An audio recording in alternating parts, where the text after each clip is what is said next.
The boy who bought a broken soldier. The auctioneer's gavel paused mid-air. In a dusty livestock barn that smelled of hay, oil, and indifference, an old police dog lay chained in a crate, ribs visible, ear torn, eyes vacant.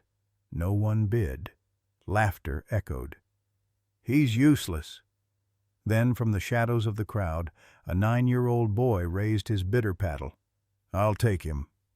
Gasps, then silence. The boy's voice didn't tremble.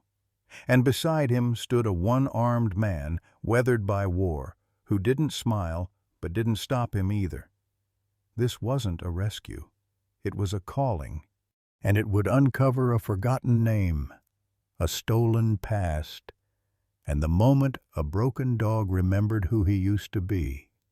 Not just a dog, a soldier. The Claymore livestock auction smelled of hay, sweat, diesel, and despair. In the heart of Montana's cattle country, it was the kind of place where boots were worn hard, shoulders stooped early, and few things surprised anyone anymore. But the last lot of the day did. Pen number 43 wasn't marked on the catalog. It sat crooked at the far end of the concrete barn, rust clinging to every hinge. Inside, barely lit by the buzz of flickering overheads, a German shepherd crouched low in the back corner. He didn't growl, didn't move, just watched. His fur was a patchwork of old injuries and newer neglect, dull under the fluorescence. A raw spot marred his right flank, an old wound that had never properly healed. His ribs showed. His ears were upright but stiff, as if straining to remember what they used to listen for. A once proud creature reduced to silence. The auctioneer scratched his grizzled chin with the back of a Sharpie. His voice had boomed all afternoon as he rattled off numbers and weights of livestock, but now it dropped an octave, coated with something like disdain. "Well, folks," he drawled, "we've got one more. Not cattle, not hog, not listed, German shepherd. Found him tethered to the gates at County Impound. No papers, no microchip. Some kind of working dog, maybe, but we don't know what kind of work. Behavioral issues, aggressive." He shrugged, as if even saying it out loud made him tired. "Let's start at $50. Anyone?" The room murmured. Then came the laughter. "50? That mutt's on his last legs. Probably bites anything with a shadow." A woman near the side rail smirked and whispered loudly, "That dog's more scar than fur. Put it down and save us the show." The shepherd didn't react. He didn't cower. But his amber eyes dulled a little more, like a flame just inches from going out. In the middle row, on a worn folding chair that didn't quite sit level, Micah Hale clutched his number paddle. He was small for 9, pale-skinned from too many days indoors and quiet as the morning frost. His red windbreaker looked a size too big, sleeves rolled at the wrists, but his eyes locked on the shepherd like he already knew him. Like something unspoken had passed between boy and dog the moment they saw each other. Micah stood.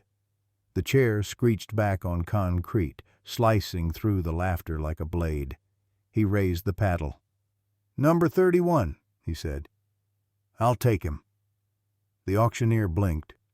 "Son, you sure about that?" Heads turned. The laughter stopped. Micah didn't move. His voice wavered slightly but held. "Yes, I'm sure." Someone snorted. "A boy and a broken dog. That's a sad pairing if I ever saw one." The boy's hand didn't drop. His other hand clutched the sleeve of a man beside him, tall, weathered, with a broad back and an empty right sleeve pinned neatly at the shoulder. Thomas Hale hadn't spoken yet. He didn't have to. The deep lines on his face told stories of Kandahar, of loss. of holding your breath too long in places no one ever returned whole from. He watched his grandson with a quiet fire in his chest, half fear, half something else he hadn't felt in years. Pride. Thomas leaned in slightly. Micah. But the boy didn't even glance at him. I said I'll take him, Micah repeated, louder this time. Into the silence, the auctioneer shifted his stance. He's not housebroken, not certified, no guarantees. I don't need a guarantee, the boy said, just a chance. There was a long pause, one of those moments that presses the air flat. Thomas sighed, reached into his back pocket and pulled out a worn leather wallet. He peeled off 2 bills. 200, he said simply, stepping forward. That enough to make this stop feeling awkward? The auctioneer chuckled nervously. Sold to number 31, liability waiver required. The gavel clapped, a weak sound on the old plywood podium. People started gathering their belongings. No one clapped. Most shook their heads. One man muttered, "Some dogs just can't be saved." Thomas didn't respond. Micah was already walking toward the pen. For a moment, the entire auction barn stood still. The buzz of fluorescent lights crackled overhead and dust swirled through sunbeams coming in from the high windows. But no one spoke. No one clapped. The kind of silence that followed tragedy or disbelief or a mistake too big to stop. Micah's paddle stayed raised. Thomas Hale stared down at his grandson, at the pale knuckles gripping the edge of the number board. The boy's freckled face was set hard, but his bottom lip trembled just once. The kind of tremble that would go unnoticed by anyone who hadn't learned to scan for signs of distress, as Thomas had done most of his life. He saw it, and still, he didn't stop him. He could have said no, could have tugged Micah's arm down, made it all go away with a simple shake of the head. But something in the boy's stance, shoulders squared, like he'd seen his grandfather do 1,000 times, held him still. The auctioneer hesitated, gavel hovering above the block. Son, he tried again, scanning the crowd as if someone might intervene. This isn't a petting zoo rescue. You're talking about a dangerous, unstable animal. I said I'll take him. Micah's voice broke slightly, but didn't falter. A few chairs creaked. Whispers skittered along the walls. Is this a joke? Where's his father? That dog'll tear that kid apart before bedtime. Thomas exhaled through his nose. It wasn't the sound of anger. It was the sound of a man deciding whether to stay out of it or step in. A sound his old unit used to call the low growl, the breath he took before he stood up. He reached into his pocket slowly. From his worn leather wallet, he unfolded 2 crisp $100 bills, smoothed flat.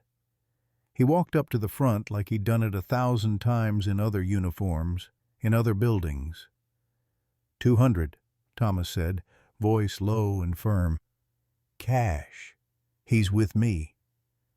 The auctioneer glanced from the bills to Micah's face, to the empty sleeve of Thomas's jacket, and then, almost reluctantly, lowered the gavel.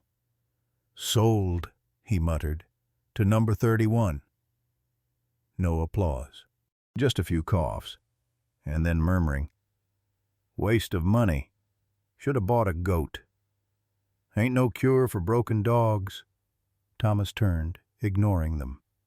He rested his hand lightly on Micah's shoulder, not guiding, not restraining. Just there. The boy didn't smile. He just lowered the paddle and clutched it against his chest like it was armor. Together, they moved toward the far pen, where the dog had not once looked up, not once reacted, not once moved from the shadowy corner. Behind them, the auction house returned to life. Boots scuffed across concrete. Binders slammed shut. Trailers beeped in reverse as livestock loaded, and yet, in the long walk between the bidding floor and pen number 43, it felt like a different kind of silence had taken over. Not the silence of disapproval, the silence of beginning. Thomas felt the familiar pinch in his shoulder phantom pain where a limb no longer was. He ignored it. He'd learned to live with reminders. What he hadn't learned, not fully, was how to help someone else live with their ghosts. Micah walked ahead, boots a size too big, clapping softly with each step. He didn't talk. But Thomas didn't need words. The boy's posture told the story. It was the first time he'd stood taller in months. The gravel crunched beneath the truck's tires as Thomas turned off the main road, guiding the rust-colored Ford down the familiar dirt path leading home. Their modest ranch sat on 5 acres of wind-brushed grassland, just outside the town limits of Claymore. No neighbors in sight. Just a split-rail fence, a red barn leaning slightly to the left from years of wind, and a 1-story house that smelled like pine and old stories. The sun was low now, spilling long shadows across the porch. The wind picked up, dry and sharp.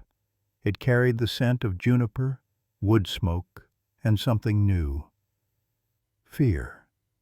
The dog hadn't moved since they left the auction house. He remained curled tightly in the back of the truck bed, pressed against the tailgate, like someone had poured concrete into his limbs and told him to disappear. His ribs rose and fell in shallow rhythm. Every so often, his ears flicked, but his eyes didn't lift. Thomas parked, killed the engine, and left the heater running for a few more seconds before shutting it off. No one spoke. Micah opened his door and climbed out, slower than usual. The red windbreaker flapped in the breeze. He circled the back of the truck and looked in. Still no movement. Thomas came around and stood beside him, the wind tugging his collar. "He's not ready," the older man said quietly, reading the dog's body.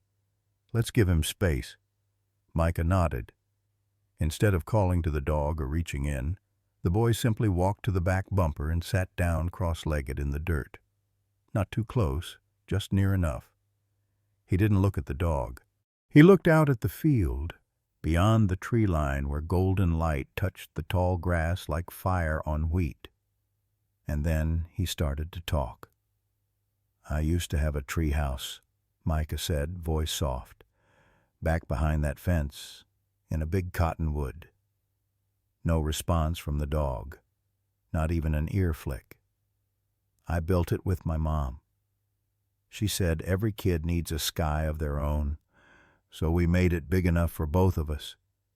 We used to sit up there and count how long it took the stars to come out." The dog's body remained curled tight, but his breathing slowed, just slightly. Micah pulled his knees to his chest, chin resting atop them. "She used to sing," he continued. "Terrible voice, really terrible. But it made me feel okay. She liked lemon candy and hated pickles. She said fish were the only animals she couldn't eat because they had eyes that always looked like they were still thinking." A gust of wind pushed across the ranch. Somewhere a wind chime clinked faintly. Micah lowered his head, resting his cheek on his knees. "She died 2 years ago. Car crash. After that I stopped. I just stopped doing a lot of stuff. Talking, mostly." Thomas watched from the porch, arms folded. He didn't interrupt. He didn't move. He knew not to. "She used to say not all broken things need to be fixed. Some just need someone to sit beside them until they remember how to breathe." The shepherd in the truck made a sound. Not a whine, not a growl. A breath, audibly released. Micah heard it, but didn't turn.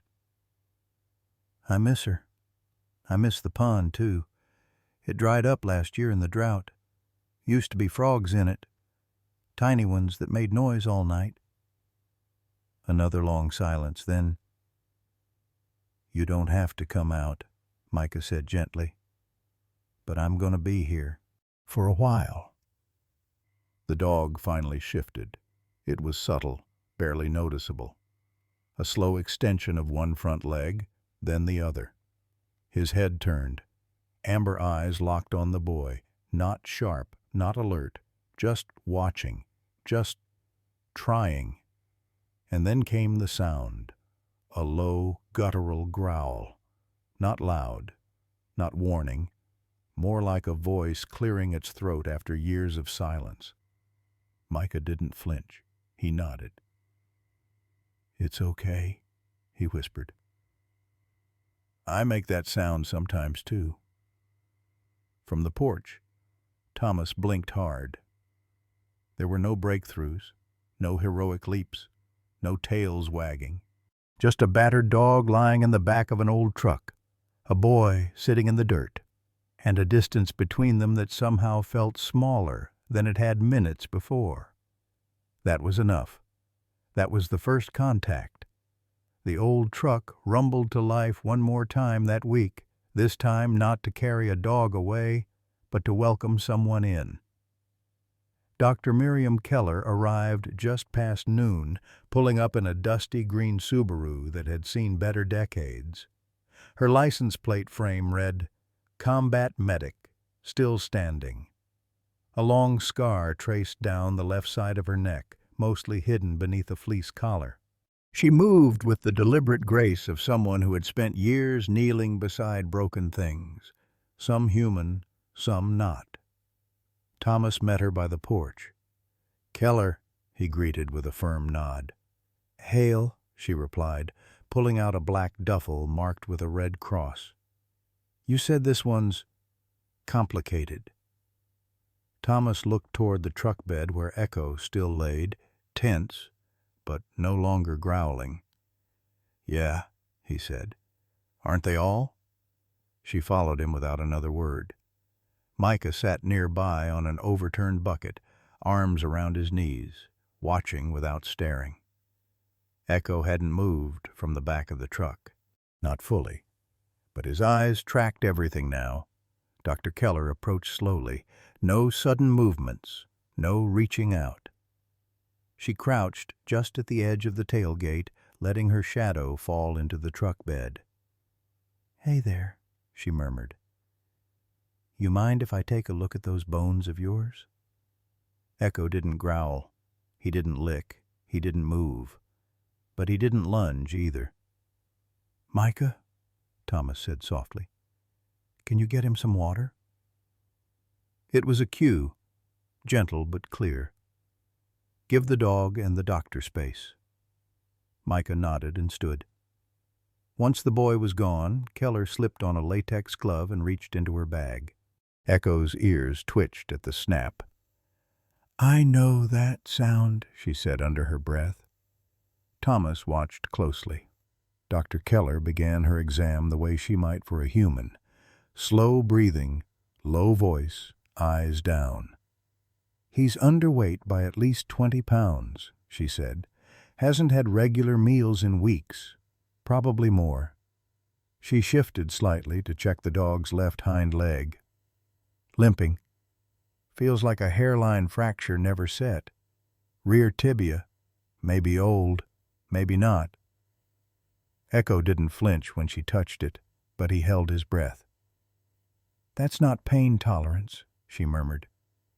"That's conditioning." She moved to his ribs, ran fingers carefully along the contours. Scarring near the flank, circular. Could be from a blast pattern or maybe hot iron.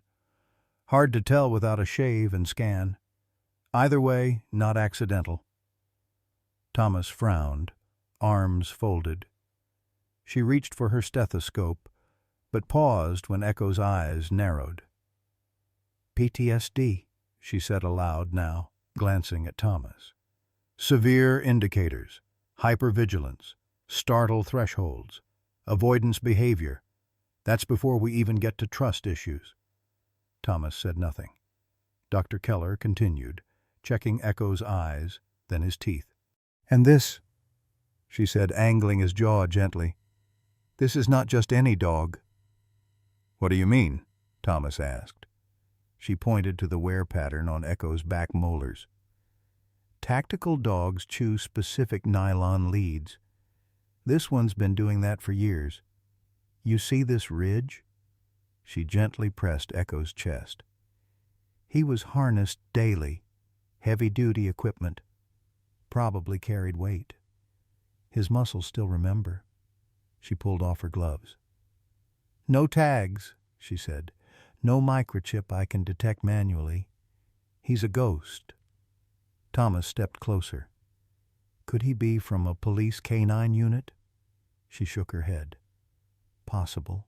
But this is military work. Look at his posture. He's waiting for orders. Police dogs follow handlers. Military dogs anticipate threats."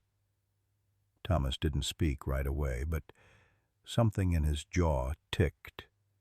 A memory, or maybe a shadow of one. Then Keller added quietly, "There's one more thing." She opened her weathered tablet and pulled up a secure database.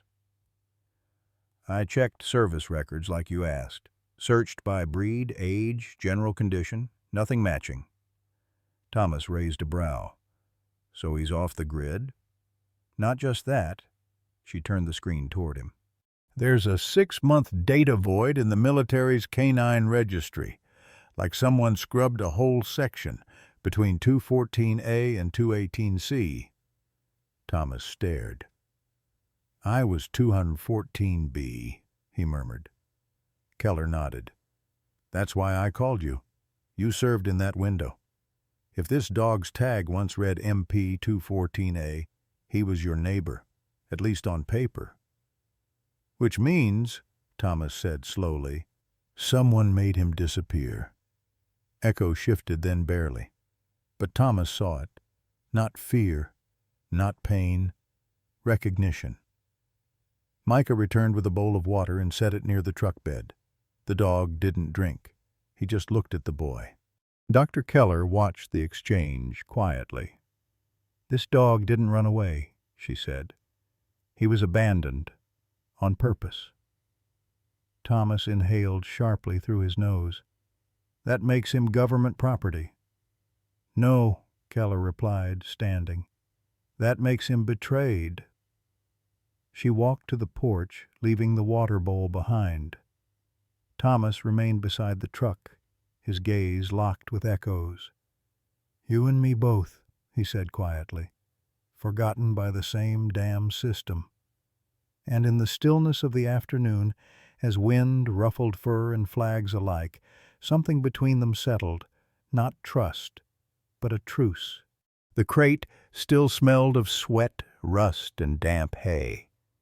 It sat at the edge of the barn, untouched since the auction. The kind of crate meant to transport livestock or equipment, not a soldier.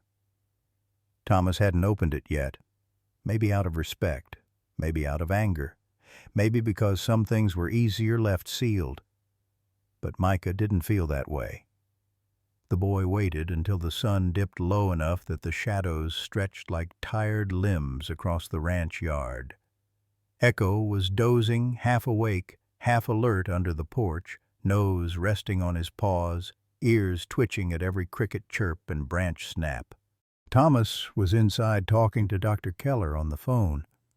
So Micah moved quietly, alone, toward the crate. He crouched beside it and tugged at the latch. It groaned open with resistance, like even the hinges remembered being forced shut too many times. Inside, there was straw. Dirty, matted.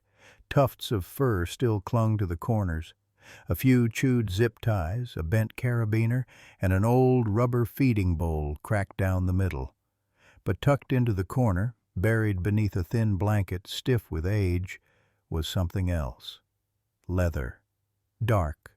Weather-worn. Micah pulled it free and brushed the grime away with his sleeve. It was a collar, thick military grade, the kind you don't find at a pet store. The brass buckle was dull with time, and the leather had frayed near the edges. but the engraving on the underside was still legible, just barely. Micah tilted it to the light. SGT Echo K9 Unit MP214A. His breath caught. Not because he understood every part of what those letters meant, but because it meant something. Echo wasn't just a name, it was a title, a rank, a story someone tried to bury under moldy hay and silence. He stood slowly, collar in hand. Across the yard, Echo stirred but didn't rise, just watched. Micah stepped forward, hesitant. The collar felt heavier now, like it had absorbed everything the dog had been through. Sweat, commands, memories. It smelled of metal and mud, and something burned into its leather soul. Duty. Micah stopped a few feet away. He knelt, held out the collar, 2 open palms, and then softly, so softly it might have been lost to the wind, he said, "Sergeant Echo." The dog's head lifted, not in alarm, not in threat, in recognition. Micah's throat tightened. He kept going. "K9 Unit," he whispered. "MP 214A." Echo stood, slowly, no tension, no warning growl, just stood. The boy didn't move, and for a moment it felt like the entire ranch held its breath. The grass, the porch steps, the battered crate behind him. Even the breeze paused as Echo stepped forward, one paw, then the next, across the dirt. He stopped within arm's reach, then, gently, cautiously lowered his head and nuzzled the collar.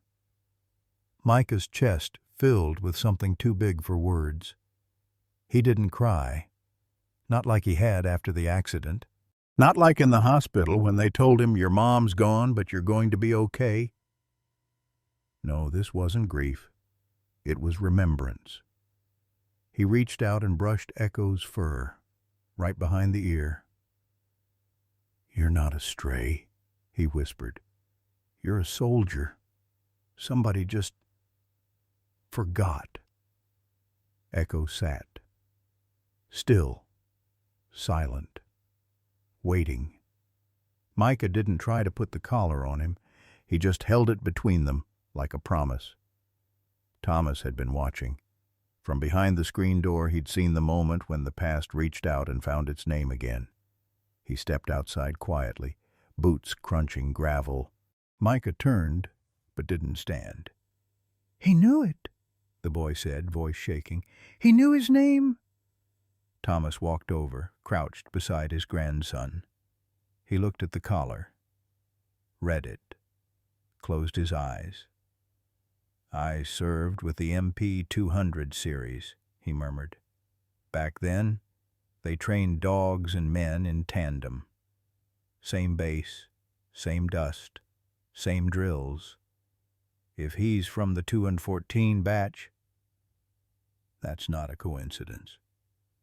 Micah looked up at him. They left him. Thomas nodded slowly. Sometimes the system breaks things it doesn't know how to fix. Then it buries the evidence. Micah whispered, "He's not evidence." Thomas met his gaze. "No, he's proof." Echo stayed beside them, eyes closed now, nose just brushing the collar. And as the sky darkened, 3 things sat in the dirt. One boy who believed when no one else did, one soldier who saw too much to look away, and one dog named, ranked, and remembered who was finally seen. The collar lay on the table between them, cleaned, conditioned, and gleaming faintly under the warm porch light. Thomas sat in his usual chair, the one with the carved eagle armrest, worn smooth from years of habit. Across from him, Micah fidgeted on the edge of the step, one foot tapping against the dirt below. Echo lay nearby, his body still, ears flicking at every passing breeze. It had been hours since the name was spoken, but something between the three of them had shifted. Not spoken, not signed, just known. Thomas leaned forward slightly and cleared his throat. Not out of awkwardness, but preparation-like, lining up the shot before pulling the trigger. "Let's try something," he said softly. Micah nodded, though he didn't know what. Thomas kept his eyes on the dog. Not a command, not a challenge, just a presence. A Marine meeting another long after the last tour ended. Then he said it, calm, low, but with clarity forged in years of battlefield dust and chain of command iron. "Sergeant Echo, stand down." There was no bark, no bolt upright, no tail wag. But something happened. Echo's body tensed for a brief second, then eased. His breathing slowed, his head lowered an inch, and one paw shifted back, not retreating, but resetting, a change in stance, subtle, deliberate, muscle memory, recognition. Micah inhaled sharply, the kind of breath a kid takes when witnessing something sacred, like a moment he knew wasn't meant for him, but was grateful to see. Thomas didn't smile, but something deep in his chest loosened. "That wasn't obedience," he murmured. "That was respect." Echo looked up, eyes locked on Thomas. There was no fear there, no hesitation, just a flicker of something that had been dormant for too long. Micah whispered, "He remembers." Thomas nodded. Not just us, the mission, the training, who he was. Micah glanced down at the collar again. "Then what do we do?" The old Marine leaned back, exhaling through his nose. "You don't force a soldier to forget," he said. "You give him a new post." Later that evening, as the stars pushed out the last of the sunset, and the porch light cast a soft circle around them, Micah brought out a shallow metal bowl of fresh water. He set it down near Echo, then knelt beside it. Not trying to pet, just existing there, beside him. "I don't know what they made you do," he said quietly, his voice still finding its way. "But you don't have to do it anymore. Not unless you want to." Echo didn't move. "But if you want a job, we got chickens to keep out of trouble," Micah added with a small shrug. "And Grandpa's truck always squeaks funny when it turns left. You could, supervise." The dog blinked slowly. Thomas had stepped back into the doorway, arms folded. He watched as Micah took a tiny, weathered brush one his mom used to use for the horses and gently started brushing the fur along Echo's back. Not forcefully, just a few strokes, permission in every motion, and Echo stayed. That was the moment Thomas knew. This wasn't a rescue. It wasn't charity. It wasn't guilt. It was a reunion, a veteran who remembered the burden of silence. A boy who understood grief without needing to define it. And a dog, no, a sergeant who had waited for someone to speak his name the right way. Thomas stepped out into the porch light, casting a long shadow over them. He didn't say much, just bent down on one knee and looked Echo square in the eye. Then, slowly, he lifted his left hand, what remained of his strong side, and placed 2 fingers to his temple in an old salute. He held it. Echo stared at him, still, focused. Then, in his own silent way, the dog answered. He didn't move to stand, didn't bark. But his posture shifted, tail flat, head up, shoulders square, not to attack, but to acknowledge. A salute without words. Thomas dropped his hand. His voice was quieter than before. "He's not just a dog." Micah looked up at him. "I know." Thomas rose. his joints cracking softly in the night air. He's a soldier, and he remembers who he is.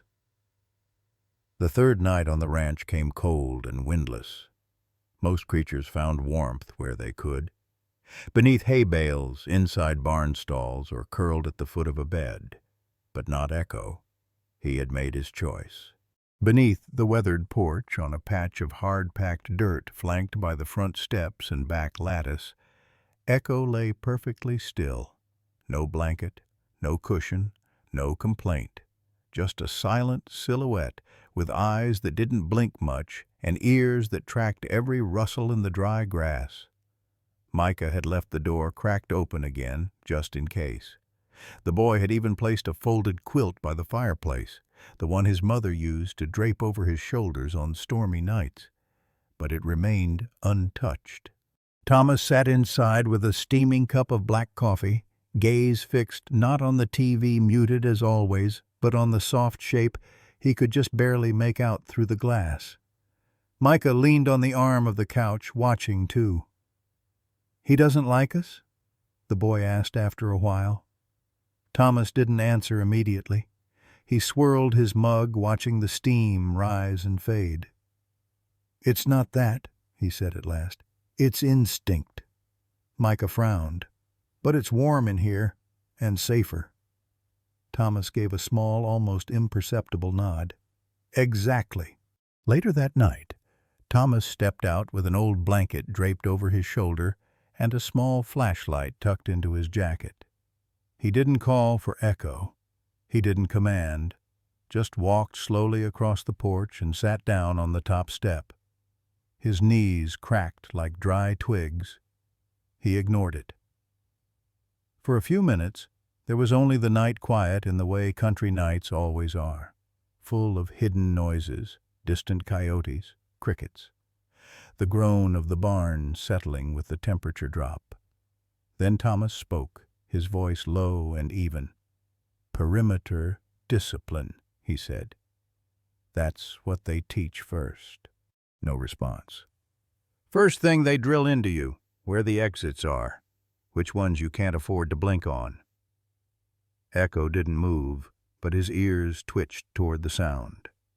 Thomas glanced sideways, catching the faintest shimmer of the dog's eyes in the dark. "You picked the spot with both exits in view," he said. "Porch faces the field. Back's got the tree line. You got clean sight lines in both directions." Still no movement. "But it's not just habit," he added softly. "It's protection." The silence that followed wasn't empty. It was acknowledgment, from one soldier to another. The next morning, Micah padded out in socked feet, holding a bowl of scrambled eggs and a few cooked sausages. His breath puffed in small clouds, nose red from the chill. He crouched near the porch and placed the bowl just outside the shadow line. Echo didn't rush. He waited, watched. Then, after a full minute, padded forward 2 steps, just enough to reach the food. He ate quietly, efficiently. No growls, no gulping. Micah sat back on his heels. "I had a fish once," he said softly, unsure why he was talking. "I named him Tiller. He was blue, or kind of purple when the sun hit just right." Echo didn't look up, but the flick of his ear said, "Go on." "I used to sit next to his tank when I was scared. After the crash." Micah's voice trailed off. He bit his lip, eyes glossing but not crying. "I don't know. Everything just got too quiet." The dog paused mid-chew. Then, just slightly, he shifted his body angling toward the boy instead of away. Micah didn't notice at first. But Thomas, who watched from the porch with arms folded and a heart that knew silence like a second language, did. Echo wasn't claiming space, he was adjusting position. A small movement with heavy meaning. That evening Micah left the door open again, this time with the fireplace still burning low inside. He didn't ask Echo to come in, didn't coax or plead. He just sat at the threshold with a book on his lap and read aloud.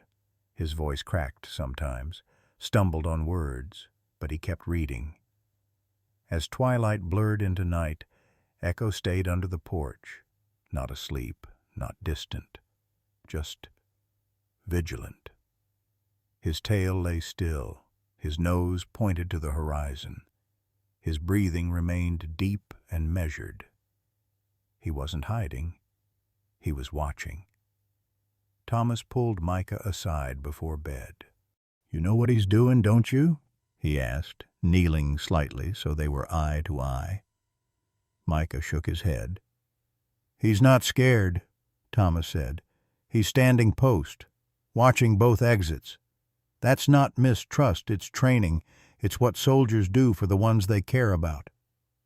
Micah's eyes widened, something dawning behind them. "So, he's guarding us?" Thomas placed a calloused hand on his grandson's shoulder. He never stopped. The book was older than Micah, its cover worn thin, corners dog-eared, spine bent into softened ridges, like it had once been soaked and left to dry in the sun. The title, though faded, was still clear, The Call of the Wild. It had belonged to his mother. Her name was scrawled on the inside cover in purple marker, next to a heart and a stick-figure dog with an oversized tail.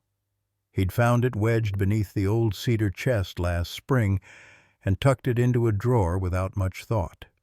Now he brought it out again, quietly, and sat just outside the porch door, legs folded, book open, voice small. Buck did not read the newspapers, or he would have known that trouble was brewing. His words floated into the air like leaves barely touching the wind. Echo lay under the porch, where dirt met timber. He didn't react at first, didn't twitch, didn't blink, but he didn't walk away either. That was something. Micah kept reading. It wasn't smooth. He stumbled on longer phrases, paused to sound out certain syllables, but he never stopped. He didn't read to Echo, he just read with him there, as if the story wasn't meant to teach, but to tether. By the 5th chapter, a pattern formed.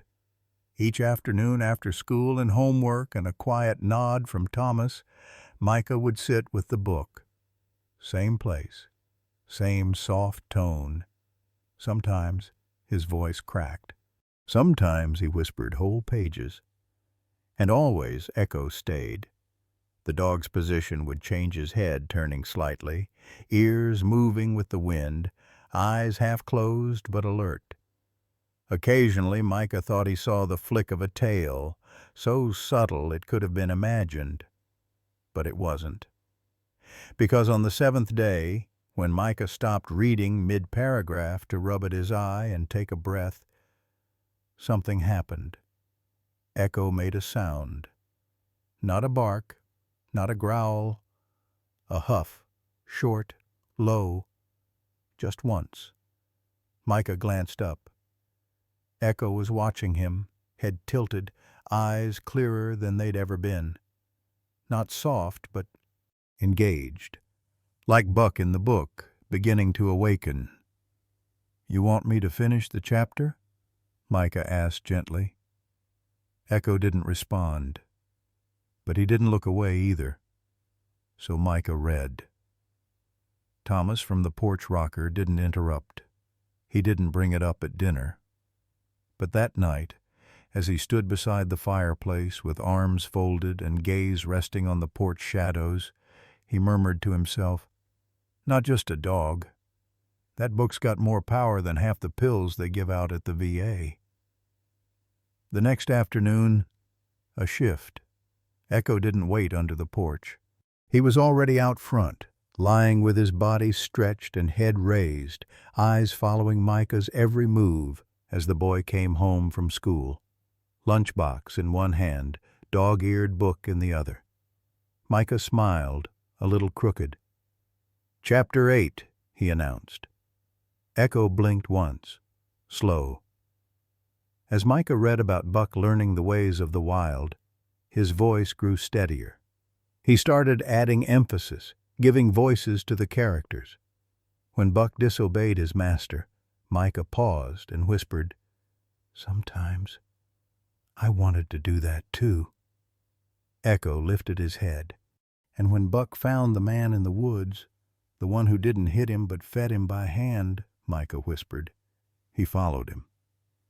The boy's hands stilled on the page.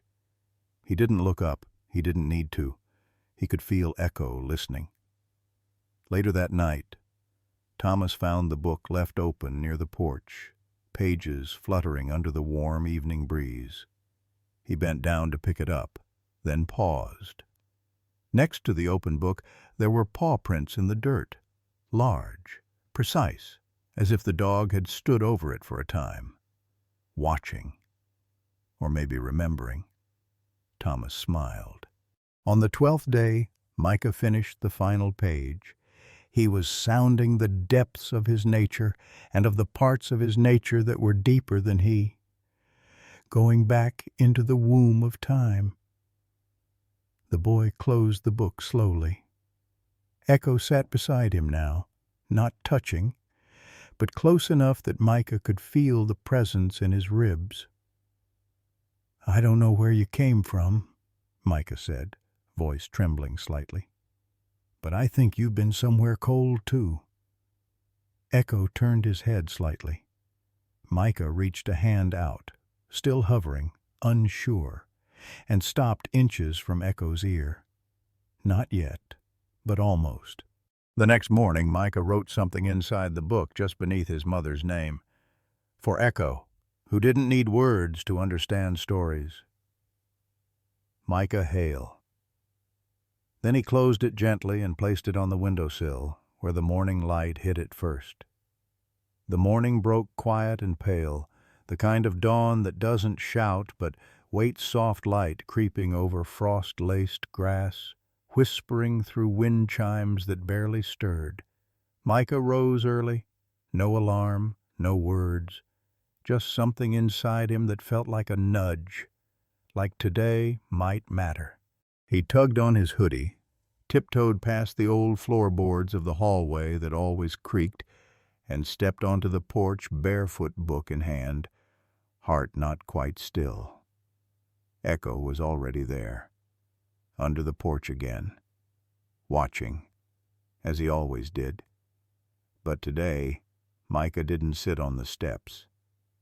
Today he opened both the porch door and the mudroom gate, not with ceremony, not with command, just quietly. One latch, then another. Two sounds like whispers.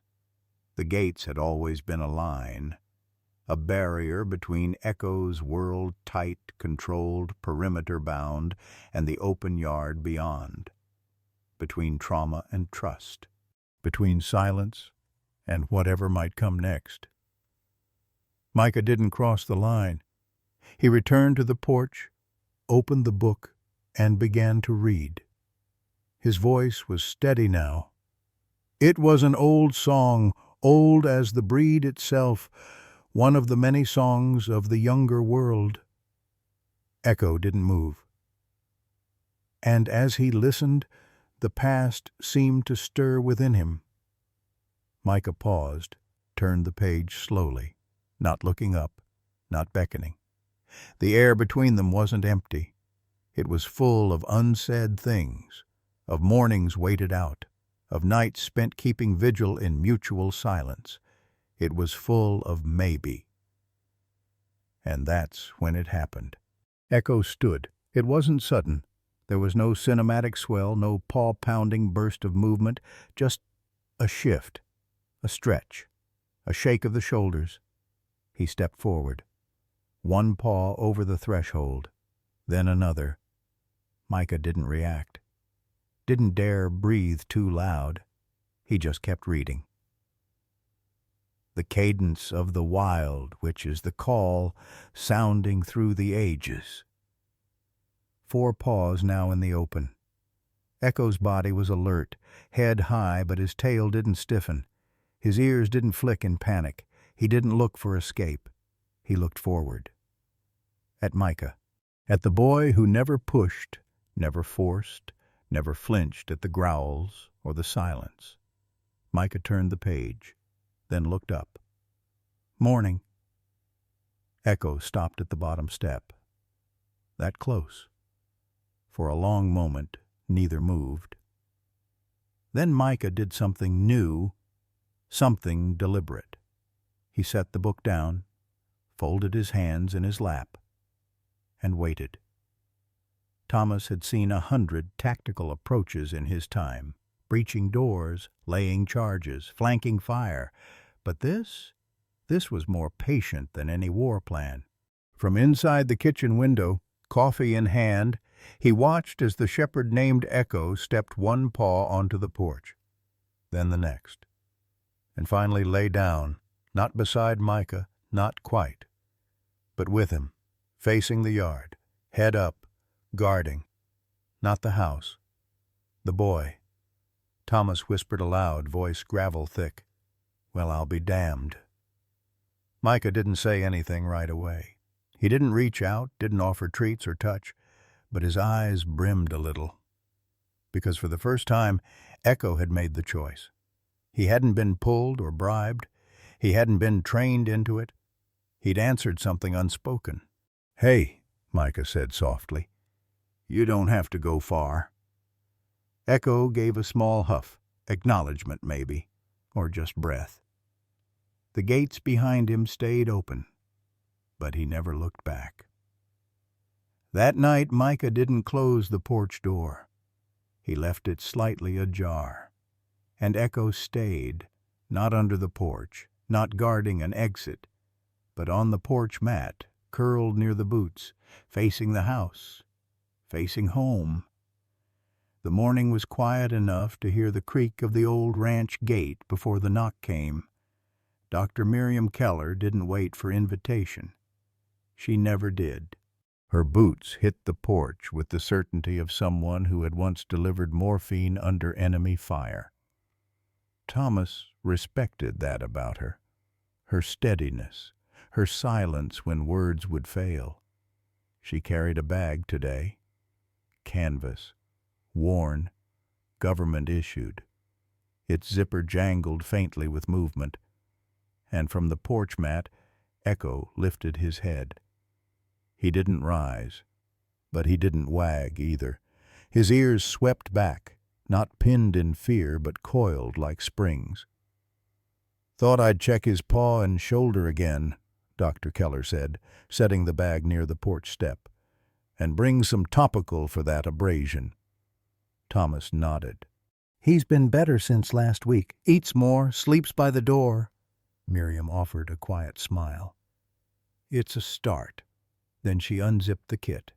Just that sound, that zip, crisp and metallic in the cold air. Echo snapped to his feet. A low, guttural growl rumbled from deep in his chest. Not warning, not threat. It was different. It was remembering. His eyes locked not on her, not on Thomas, but on the bag. His whole body stilled, legs stiff, head low, tail unmoving. His hackles didn't rise. His teeth didn't show, but the air thickened around him like static. Thomas stepped forward slowly. "Micah," he called toward the kitchen window. "Stay inside for a sec, okay?" Micah's shadow paused behind the curtain. Echo took a step back, not away, but sideways, creating distance from the bag but never turning his back to it. "Easy," Thomas said gently. "He's not mad. He's reacting." Dr. Keller's hand hovered above a gauze roll, frozen. "That's not fear, is it?" "No," Thomas murmured. "That's protocol. That's trained recognition." He crouched slightly, keeping his hands open at his sides. He's seen a bag like that before, but not for healing. Flash. A sliver of a scream, half in memory, half imagined, cut through Thomas's mind like a ripple. He'd seen it in men before. He'd seen it in himself. Tools that should have brought relief used as weapons. Needles pushed too hard, straps pulled too tight, hands that didn't shake because they didn't care. That growl in Echo's throat wasn't "stay away." It was "not again." Miriam backed up a step, lowering the bag to the porch with deliberate slowness. "I can work without it," she said softly. "Just hands, just voice." Thomas looked at Echo. The shepherd didn't growl now, but his breathing remained shallow, sharp, focused. "He's not in this yard anymore," Thomas whispered. "He's wherever they took him." They both knew what "they" meant. Somewhere unlisted, some place where files got lost and dogs were taught that touch meant pain. That the sound of zippers and antiseptic didn't mean healing, it meant orders. Thomas dropped to one knee. "Echo," he said, quiet but commanding. "Stand down." The dog's eyes flicked toward him. Not fear, recognition. "Easy, Marine," Thomas added, his voice lower now. "You're not there. You're here. You're home." Echo's front paw twitched. Then, almost imperceptibly, he lowered his head, not fully, not submission, permission. Dr. Keller crouched beside the mat, hands empty. She let her fingers rest on her thigh where Echo could see them, palms up, vulnerable. "I'm not here to take, just to see," she said. "No straps, no force, just the lady with the bacon bits last week." Thomas chuckled softly. "Might have been too many." Echo blinked. Once. Miriam gently touched the edge of the paw he favored. He flinched but didn't growl. She whispered, "That's all right. You're allowed to remember. We'll help you forget the rest." The exam took longer than usual, not because of Echo's body, but because of his memory. She never opened the kit. She used gauze from her pocket. Antiseptic she dabbed onto a cloth before entering the porch. It wasn't just medicine. It was trust being rebuilt in real time. At one point, Echo licked her knuckle. Thomas watched it all, arms crossed, jaw tight. The growl had told him more than any scan or record ever could. Echo wasn't born dangerous. He was made that way, by someone who didn't see the dog, only the tool. That night, Thomas sat on the porch alone. The stars hung low, as if listening. Echo lay a few feet away, tail tucked, not in submission, but weariness. "I know that feeling," Thomas said quietly. "That twitch in your chest when a smell or sound pulls you somewhere you didn't choose." He lifted his prosthetic arm and looked at the moonlight gleaming off the steel. "They thought I was broken too." He reached down with his remaining hand and tapped once softly on the porch floor between them. Echo lifted his head. Didn't move, didn't need to. They understood each other now, not in commands, not in tricks, in the silent language of shared trauma and the stubbornness to keep showing up anyway. The porch didn't creak that evening. Not with footsteps, not with rocking chairs. It just held the weight of two people and a dog, wrapped in dusk. Thomas Hale sat on the top step, one boot planted, the other stretched out stiffly. His prosthetic arm rested across his lap, unmoving. The old mug in his hand had long since gone cold. Next to him, Micah sat cross-legged, shoeless. He clutched a dog-eared copy of The Call of the Wild, its corners chewed slightly, probably by Echo. The boy didn't seem to mind. And just beyond the porch light's golden reach, Echo lay curled under the steps, not sleeping, watching, breathing, listening. No one said anything for a long while. The crickets had started. The sky wore that deep blue bruise right before it turns black. But it wasn't uncomfortable, that silence. It was expectant. like something was waiting to be said, but not forced. Thomas took a slow sip of his lukewarm coffee, then set the mug down beside him. He stayed close all day. Micah nodded. Thomas looked over. You did too. The boy shrugged, eyes fixed somewhere far off, maybe the barn, maybe the woods, maybe not anywhere real. Then, quietly, a crack in the hush. I used to talk a lot. Thomas didn't answer right away, just let the words sit where they landed. Micah kept going. Before the crash, I mean. Mom said I'd ask questions she didn't even know existed, like why the moon followed cars, or if dogs could dream about people. Thomas turned his head slowly. The boy's voice wasn't loud, but it carried something heavier than volume. After it happened, Micah continued, I didn't have questions anymore. I just listened. But the house got too quiet. Even the wind felt quiet, like everything knew. Thomas blinked. Micah didn't cry. He didn't sniff or tremble. But his shoulders folded forward just slightly, like something inside had leaned too hard for too long. I'd lie in my bed and try to remember her laugh, but it got harder. So I stopped trying. The quiet was easier. Echo shifted beneath them, a soft exhale rustling the porch boards, a paw stretched out slowly reaching but not touching. Micah glanced down. Then we brought him home, he whispered. And it was like the silence wasn't empty anymore, just full of things I didn't know yet. Thomas's throat worked against something stuck there.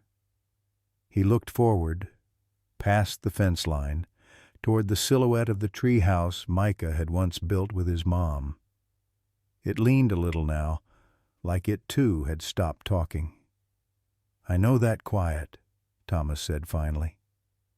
The one that settles in your bones, not just soundless, but hollow. After the ambush that took my unit, I woke up in a field hospital, one arm gone, voices around me like muffled radios. Micah didn't look up.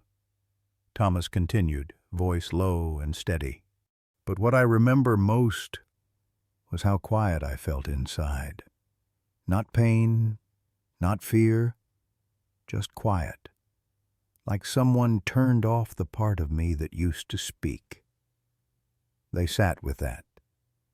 Micah ran a finger along the edge of his book. Did it ever come back? Thomas breathed in, deep and slow. Not all at once, not with speeches or therapy or medals, but he nudged his mug gently with the edge of his boot. Little sounds broke through, coffee perking in the morning, a kid laughing at the market, the jingle of a collar. Things I didn't think mattered until they did. Micah turned to him now, really looked at him. What brought the voice back? He asked. Thomas hesitated, then looked toward the shadow beneath the porch. That dog, he said softly, or one like him. We had a K9 back in my unit. Name was Boone. Smart. Focused. Never barked without reason. He'd come sit beside me when I couldn't speak. Just sit. Sometimes that's all it takes. Micah's gaze dropped to the space between the steps. Echo blinked up at him. I don't think he needs me to talk, Micah said. But I think he listens anyway. Thomas smiled, not wide, but deep. That's what makes a soldier, Micah, not just the fight, but the listening, the waiting, the staying put when everyone else runs. Micah nodded slowly, almost absently, like the words were still sinking in. They sat a while longer, two boys of different decades, both shaped by things they didn't ask for. A gentle breeze stirred the wind chimes. For the first time in months, The sound didn't feel sharp, just soft, just enough. Micah leaned back on his palms and stared at the stars as they began to appear, one by one. And from beneath the porch, Echo let out a sound, not a bark, not a whine, just a sigh. As if, maybe, silence wasn't such a bad thing anymore. The sun had only just crested the ridge behind the barn, casting the meadow in a soft golden glaze that glimmered off the frost-lined grass. The morning was silent but not still. There was breath in it, a held note, waiting to be played. Thomas stood at the gate that opened into the field, his weight shifted to one side, the worn sleeve of his jacket pinned up where an arm used to be. Micah stood beside him, fingers fidgeting at the latch, his eyes locked on Echo. The dog didn't move. He sat, rigid, at the edge of the pasture, tail motionless, ears twitching ever so slightly at every distant crow's caw or rustle of winter-thin branches. His breath came slow, visible in clouds, like smoke from something long buried. Thomas broke the hush first. "Let him make the call." Micah didn't argue, just nodded and stepped back. The gate creaked open. Echo didn't rush forward, didn't bolt or bark.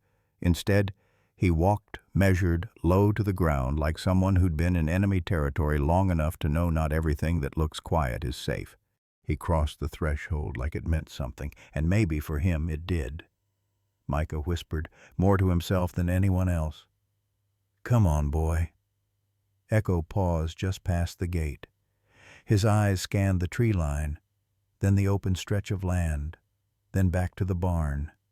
He sniffed once, twice, and then something clicked. His head snapped toward the northeast edge of the field, tail rising ever so slightly, not wagging, but alert. And then he moved, not aimlessly, not with the carefree loops of a pet let loose on grass. No, these were arcs, tight, deliberate arcs. Thomas narrowed his eyes. "Those are sweeps." Micah blinked. "What?" "Security sweeps," Thomas said softly. "Left flank, right flank, center path. He's running a patrol." Echo was no longer just moving. He was working, shoulders low, gait efficient.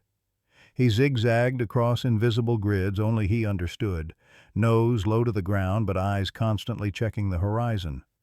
At the north fence line he paused, stared, held, then turned his body in a wide arc and doubled back to the center. Not a second wasted, no wasted motion. Micah took a step forward. "He's not playing."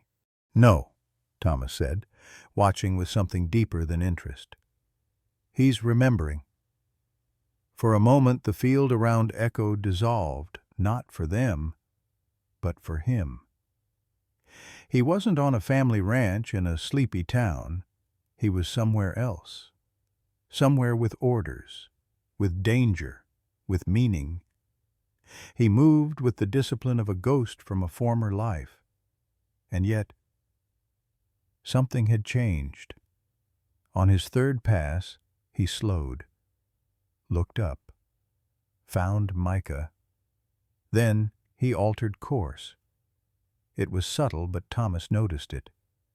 Echo shifted his sweep to pass closer to the boy. Not right beside him, but close enough that if Micah had been in danger, he would have been covered. Micah felt it too. His breath caught, and Thomas marined that he was recognized what was happening. "He's not just remembering," he murmured. "He's adapting." Echo made a final sweep to the far tree stump, sniffed once, turned back. He didn't come running, didn't expect reward. He just walked back to the gate, sat down, and waited, like a soldier reporting in. Micah stepped forward slowly. Did he just finish patrol?" Thomas nodded. "Every inch of that field's accounted for." I'd stake my stripes on it." Micah lowered to one knee, hand outstretched. "Good boy, Echo. Real good." Echo didn't move at first. But then, carefully, deliberately, he took 2 steps forward and placed his paw just inside the shadow of Micah's fingers. He didn't lick, didn't lean, just acknowledged. And that was enough. Micah didn't cry. But his throat tightened, and he swallowed hard. Thomas watched in silence. Something deep flickered in his eyes, something like memory, or maybe respect. "That's not joy," he said at last, almost in awe. "That's purpose." They didn't need to train him for this. They didn't coax or condition it. No treats, no whistles, no commands. Because Echo didn't need to be taught. He only needed to be allowed to remember, allowed to serve, allowed to be what they tried to strip away, a protector. As the morning wind swept through the field, catching the dew off the grass in tiny glints, Echo stepped back toward the house, not to retreat but to reset, to observe, to await. Micah stood tall. "He's not just a dog." Thomas nodded slowly, gaze following the shepherd as he took post on the porch steps, back straight, gaze alert. "No," Thomas said. "He's a soldier. Still." The morning mist clung low to the earth like breath from a memory. Out by the old wood fence, dew lined the beams like 1,000 tiny sentries, standing watch over the quiet ranch. And in the soft hush before sunrise, he moved. Echo, the same path, every morning, without prompt, without praise. From the front door, where he'd rest his muzzle against the threshold, eyes scanning the empty gravel road. To the tree line where the light broke through in vertical shards and the squirrels rustled but never startled him. Then to the back porch where he'd pause beside the rocking chair, ears forward, posture tight, until Micah appeared behind the screen door and softly whispered, "Morning." Always in that order, always with purpose. Thomas sat with a worn thermos between his knees, steam curling up to kiss his weather-hardened face. He didn't speak, just watched the dog circle again, a quiet nod in the rhythm of repetition. There was something almost sacred in Echo's movements, like muscle memory wasn't just survival, but devotion. The limp was still there, right hind leg stiff, slightly dragging, especially after cool nights. But Echo never let it define the route. Discipline outranked discomfort. He moved with intention, not ease. Thomas understood. Each step the dog took reminded him of something buried deep in the sinews of his own past, those early mornings back at base, walking a perimeter not to find safety, but to make it. They hadn't spoken of it, he and Echo, but they didn't need to. There was something about shared silence that veterans and warriors alike recognized, a kind of loyalty written in bruises and scars instead of ink. He lifted the thermos, took a slow sip. "You pacing the ghosts out, boy?" he murmured. Echo paused mid-route, glanced over. Thomas swore, just for a breath, that there was something knowing in that glance. Like yes was a word Echo had long ago buried, but still remembered how to mean. Behind him the door creaked open. Micah shuffled out in his flannel pajamas, dragging a quilt behind him like a cape. His hair stuck out in wild tufts, and his voice was still syrupy with sleep. "He already started?" Thomas nodded. 20 minutes ago. Right on time." The boy padded down the steps and sat beside his grandfather, wrapping the quilt around both their legs. "He always starts before we wake up." "That's what soldiers do," Thomas said softly. "They watch while others sleep." Micah glanced at the field. "Even if it hurts?" Thomas looked down at the stump where his arm used to be. He didn't flinch, didn't shift, just said, "Especially then." Echo continued. 3 passes, 4. Same pace, same sharp turns. The ritual wasn't for exercise, it was a doctrine, not just habit, but duty. Micah tilted his head. "How does he know where the danger is?" "He doesn't," Thomas replied. "That's the point. You don't wait to know. You prepare in case. A perimeter isn't for what's already happened. It's for what might." Micah went quiet, pulling the blanket tighter. He watched Echo vanish briefly behind the side of the barn, then reappear, looping clean back to the start. There was poetry in the way Echo refused rest until the circuit was done. Even his injured leg didn't earn him reprieve. He didn't look for shortcuts. Never paused to chase birds. Never asked to be coddled. Thomas leaned forward, squinting. Echo had added something new. A pause, 2 seconds longer, by the tool shed. A head tilt, sniff, then forward again. Micah noticed it too. "What's he doing?" Thomas narrowed his gaze. "Pattern recognition." "What?" "He's adapting his route. Probably picked up something unusual. Maybe a raccoon last night. Maybe a change in scent. That's the mark of a real tracker, discipline and instinct both." Echo reached the porch again, but this time he didn't sit. He stood squarely at the top step, posture alert, head high. Micah whispered, "He's guarding the house now." Thomas's hand instinctively moved to the phantom space where his rifle would have been, then stopped. Old reflex. "He never stopped," he said after a moment. "They just stopped letting him." Micah watched Echo, eyes soft but wide. "Do you think he remembers everything? Like missions? Other people?" Thomas exhaled slowly. "Maybe not the faces, maybe not the words, but the feel of it. Yeah, that doesn't leave you.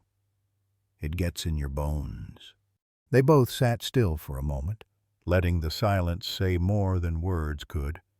Then Micah reached over and picked up a stick. He didn't throw it, just held it loosely in his hands. "He walks even when it hurts," the boy said quietly, "like he's got something left to prove." Thomas turned, and this time he didn't answer right away, because he wasn't sure if Micah was still talking about the dog. Echo, finally finished with the 5th sweep, let out a quiet exhale and settled down beside the porch. He didn't curl into himself, didn't sprawl.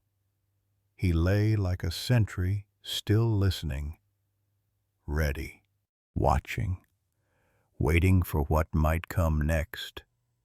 And in that stillness between the boy, the veteran, and the soldier dog, there was something unspoken, but certain. The perimeter wasn't just a route, it was a bond. The VA truck pulled into the gravel drive with a familiar crunch one that didn't surprise Echo in the slightest. He was already standing at the edge of the porch, ears forward, body still, tail low but steady, watching. Thomas stepped out of the barn, wiping his hands on an old cloth. "You expecting them?" Micah asked, peeking out from behind the screen door. Thomas didn't answer right away. He looked at Echo first. The dog hadn't moved a muscle, but there was tension in the lines of his body. Not fear, something older than worry. Like he'd stood this post before at a gate, on a base, in a country where sand stained everything. 2 men got out of the VA vehicle. One was in a stiff polo, clipboard tucked too tight under his arm. The other was slower in gait, heavy-set but broad-shouldered, the kind of bulk earned from time, not from gyms, but from life under rucks and armor. Isaac Williams. He didn't carry a badge, just presence. His dog tag swung gently when he walked, worn smooth from habit. There was a leather band on his wrist, frayed, with a name scratched in L.T. Ramirez. Thomas met him halfway, hand extended. "Thomas Hale." "Williams," the man said, shaking firm. "Thanks for letting us swing by." "Didn't know I had much of a choice," Thomas said flatly. "You always got a choice. You just might not like either option." The line earned the faintest smirk from Thomas Marine to Marine. Behind them, the clipboard guy was already scanning the property, making notations. But Williams? He looked at the dog. Echo didn't flinch, didn't bark, just watched. Micah tiptoed out, barefoot in the dust, staying behind the rocking chair as if it might shield him from whatever this visit was really about. Williams squatted slowly, knees popping. "You didn't tell me you had one of them," he said, low enough that it could have been to the dog or the man. Thomas nodded. "Didn't know I did. Bought him from an auction. No papers, no answers, just instinct." Williams whistled under his breath. "That gait, the way he squared his feet before I got 10 yards in, that's not backyard obedience. That's unit-level imprinting." Echo didn't growl, but he did shift his weight as if bracing. Williams noticed. "And the limp back right. Old fracture, probably untreated, but look how he compensates. He's running on memory more than muscle now." Micah stepped forward. "He does the same patrol every morning, front to tree line, then back, same path, doesn't even look at squirrels." Williams turned, surprised at the boy's voice. "That right?" Micah nodded. "He doesn't fetch, doesn't bark, but he knows when something's not right. He stood in front of me once when a hawk shadow passed over." Williams stood slowly, brushing dust off his knees. "You've got a displaced asset, Mr. Hale." Thomas folded his arms. "Asset? Term they use when a working dog gets pulled off deployment, retired early, or more often just forgotten." Micah's voice was quiet. "Forgotten?" William's expression changed, softer. "They're not pets. Not to the system. They don't get retirement ceremonies. They don't get therapy. They get boxed up, sold off, sometimes euthanized. Unless someone like you happens." Thomas looked down at Echo, who still hadn't moved. "He's not broken," he said. Williams nodded slowly. "No, just reassigned by people who didn't bother asking if he was ready to stop serving." The clipboard man finally walked up, interrupting. "We'll need to run an ID check. That's procedure. Dogs with prior clearance, especially combat training, can pose public risk if left unassessed." Micah's fingers tightened on the porch railing. Thomas turned to Williams. "He poses no risk here. He's got more discipline than most civilians I've met." The man with the clipboard ignored the jab. "Still, we're obligated to—" "He's fine," Micah said louder this time. Both men looked at him. "He's not a danger," the boy said again, voice more certain. "He waits for me outside the bathroom. He won't eat until I say okay. He walks my backpack to the porch every morning." There was something fierce and fragile in the boy's voice, a line of steel wrapped in grief. And William saw it. Not just the words, but the weight behind them. He held up a hand to stop his partner. "We'll log the visit, but we're not here to take, just to understand." Echo finally moved. Just a step. He walked down the porch, slow but steady, and stood beside Micah shoulder to shoulder. Williams let out a quiet breath. "He's made his choice." Thomas gave the faintest nod. "So have we."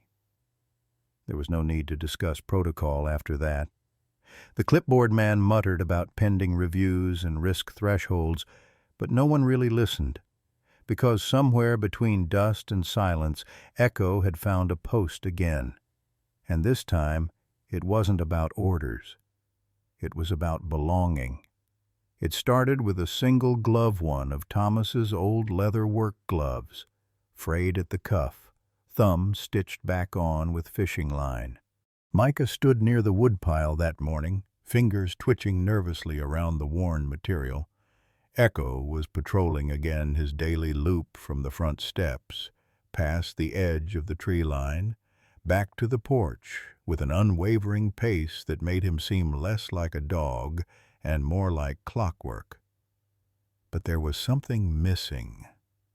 Not from Echo exactly, but from the space between them. That silent trust wasn't enough anymore. Micah wanted connection, and Thomas had told him weeks ago, sitting beneath the porch light, "Don't give commands, give him a purpose." Dogs like Echo weren't raised to be told what to do. They were trained to remember why they do it. So Micah crouched low and, without a word, tucked the glove into the shadows of the stacked cedar logs. He didn't bury it deep, just enough to be missed by an ordinary nose, just enough to be a challenge for a soldier who might be more than just surviving. Echo was 20 yards away when he froze mid-step. The air had shifted. No sound, no call. But something had changed in the world, and the dog felt it. He moved like water fluid, but focused his nose to the ground with surgical intent. Not frantic like a house pet chasing scent trails. Methodical, like he'd been given a grid. Thomas watched from the kitchen window, the steam from his mug barely moving as he paused mid-sip. His eyes weren't on the dog, but on the boy standing still beside the woodpile breath held, hands clasped in front of him like a handler waiting for verdict. Echo reached the pile, circled once, then stopped. A low breath left him. Not a growl, just acknowledgement. Then, with a gentle flick of his snout, he nosed the top log aside. There. The glove. He didn't chew it, didn't toss it. He picked it up carefully, like it was something sacred, and turned. Micah's heart thudded so loud he could hear it in his ears, but he stayed frozen. He didn't reach out. Echo padded forward, the leather dangling from his mouth, and then, without drama, without fanfare, he dropped the glove at Micah's feet and stood, tall, still, watching. Micah didn't know what he was supposed to do. Thank him? Praise him? Cry? But Echo's tail gave a slow wag. Just once, not playful, not excited. Acknowledgement, not for a treat, not for affection, for the task. Thomas stepped out from the porch, keeping his distance, arms crossed. "That wasn't fetching," he said quietly. Micah nodded. "Nope, that was a search and retrieve pattern." Echo turned his head slightly at the sound of Thomas's voice, then looked back at Micah as if awaiting the next step. The boy swallowed. "Should I hide it again?" Thomas walked closer. "Do it different this time. New location. Make it harder. And don't ask him to find it. Just let him want to." Micah nodded slowly. He walked toward the shed and slid the glove behind the wheelbarrow. No scent trail, no signal. He wiped his hands on his shirt after and came back, silent. Echo had sat down facing the last spot. But when Micah returned, the dog tilted his head, and then, without instruction, rose. This time it took longer. He zigzagged, paused, backtracked. But Micah watched the change with wide eyes. Echo wasn't chasing scent. He was decoding memory, piecing together probability, estimating. And finally, he found it. This time, When he brought the glove back, he didn't drop it at Micah's feet. He placed it gently in the boy's hand. Micah's fingers trembled as he curled them around the leather. "I think he remembers who he is," the boy whispered. Thomas knelt beside them, his eyes glassier than the wind justified. "No, kid, he never forgot. He was just waiting for someone to remind him it still mattered." Echo sat between them now. One ear perked, one slightly drooped from an old injury. His gaze drifted toward the field, but not scanning for threat. Not this time. Now it looked like readiness, like possibility. Micah looked up at his grandfather. Can we give him new ones?" "New what?" "New tasks, missions, stuff that helps." Thomas smiled, quiet and proud. "We just did." Echo exhaled, deep and low. His tail gave one more slow sweep across the dirt. Not for the past, not even for reward, but because somewhere in this little plot of earth, with a glove in hand and silence between breaths, he had a job again. The screen glowed faintly in the corner of the kitchen, casting a bluish tint across Dr. Miriam Keller's glasses as her fingers tapped with increasing urgency. Outside, wind swept dry leaves against the porch posts, but inside the Hale ranch house, a different kind of storm was brewing. Thomas leaned against the fridge, arms crossed tight. Micah sat at the table, chin on his fists, watching the vet work, though he didn't fully understand what she was digging for. Echo lay nearby, his body curled in a protective crescent by the back door, eyes barely open, but ears turning like radar at every click of the keyboard. "It doesn't make sense," Miriam muttered. "Even Black Ops animals have paper trails. Canines with this level of training, especially military-grade MPs, they don't just vanish."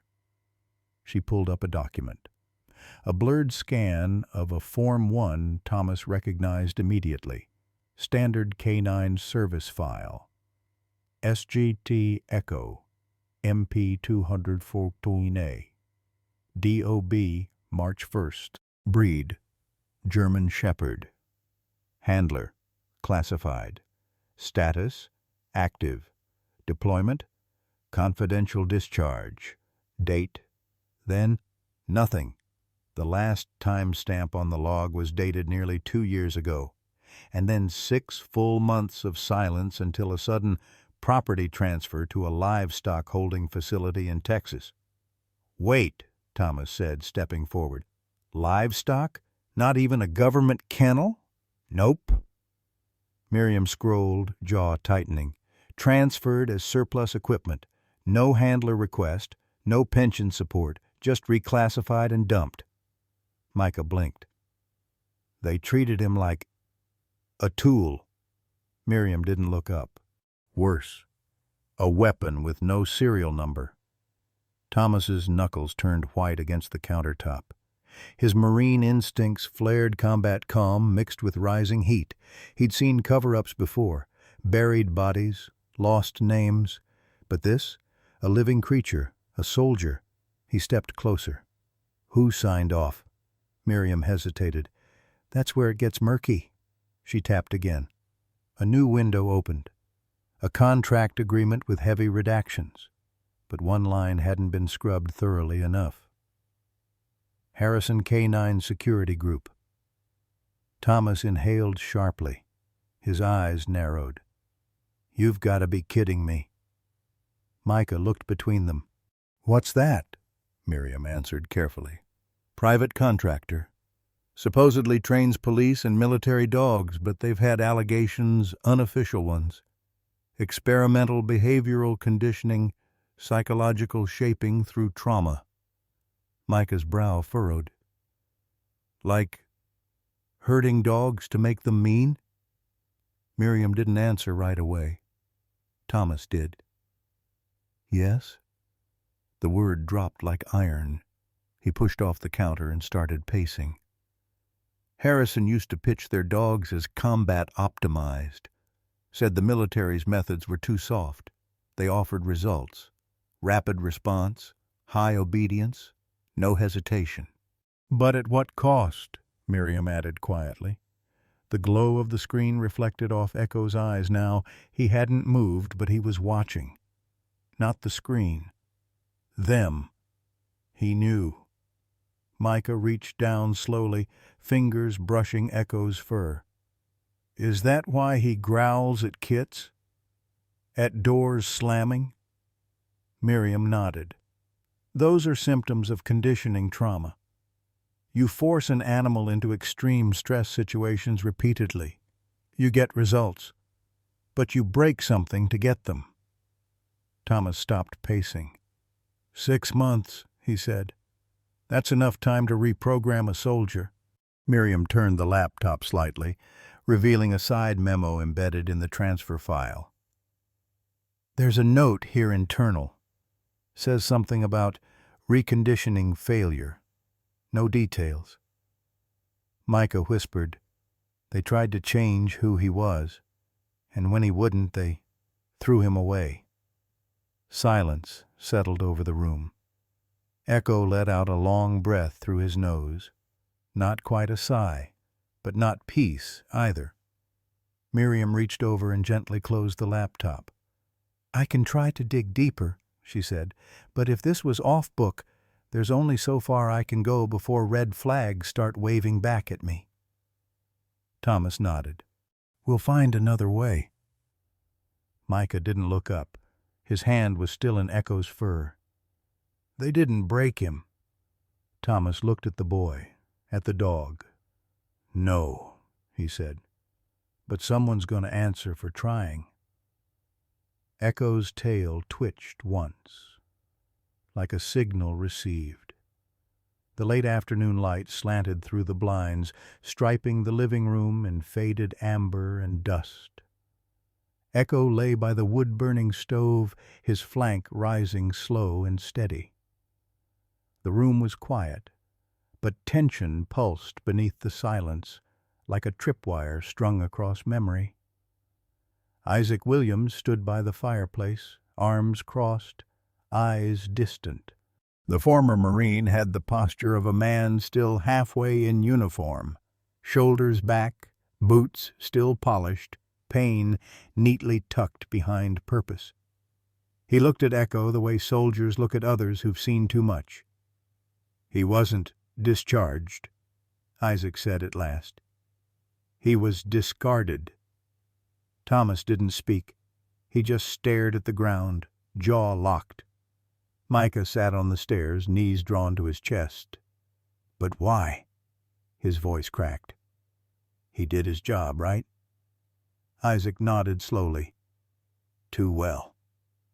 He walked over to the kitchen table, laid down a thin manila folder one that hadn't come from official channels.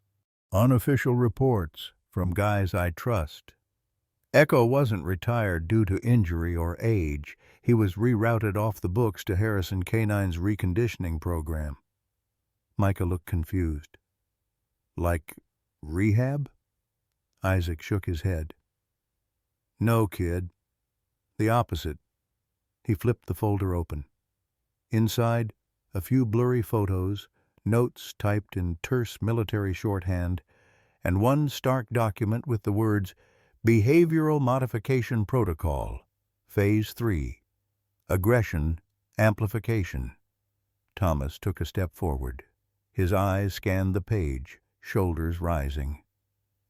Increase threat response via induced trauma, he read aloud. Target. Stimulus response without hesitation. Reduce empathy markers. Suppress memory of prior handlers. He stared at the words like they were poison. They tried to erase his loyalty. Isaac nodded grimly. Turn him into a pure weapon. No bonds, no voice commands, just environmental triggers, like a missile with fur. Micah's mouth hung slightly open. But he still remembers stuff. the glove, the patrol routes. That's what saved him, Isaac said. Some dogs forget. They're broken into a shape someone else decides. But Echo, he glanced over. He didn't break. He resisted. That's why he was labeled non-compliant, dangerous, useless to the program. Thomas looked at Echo then, really looked. The dog was watching them, not fully alert, but not asleep either. Ears twitching at keywords, a soldier on standby, a memory with muscle. They punished him for loyalty, Thomas said. His voice was low, thick with something old and personal. Used him until he wouldn't forget who he was. Isaac leaned forward, arms on the table. There's a reason he growls at med kits, at locks, at certain commands. They didn't just teach him to attack. They taught him fear and called it training. Micah's face darkened. That's not training. That's cruelty. Isaac looked at him. You're right, but they don't see it that way. These dogs are assets to them, not brothers, not partners. Thomas stepped away from the table, fists curling tight at his sides. He stared out the window, jaw clenched so hard the muscle jumped. When I was over there, he said, I watched a bomb tech cry for an hour when his canine partner died. Said the dog took one step ahead of him and saved his life. That dog had a rank, a retirement plan, a medal. He turned, his face hard. And this one? This one they threw out like scrap metal.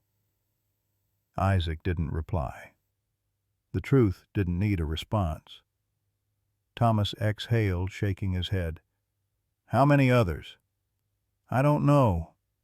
Harrison's facility operates under layers of subcontracting. Some don't even make it back from training. Micah looked like he was going to be sick. He got up and crossed the room, kneeling next to Echo. He didn't pet him, just sat there, shoulder brushing the dog's flank. Echo shifted slightly, didn't move away.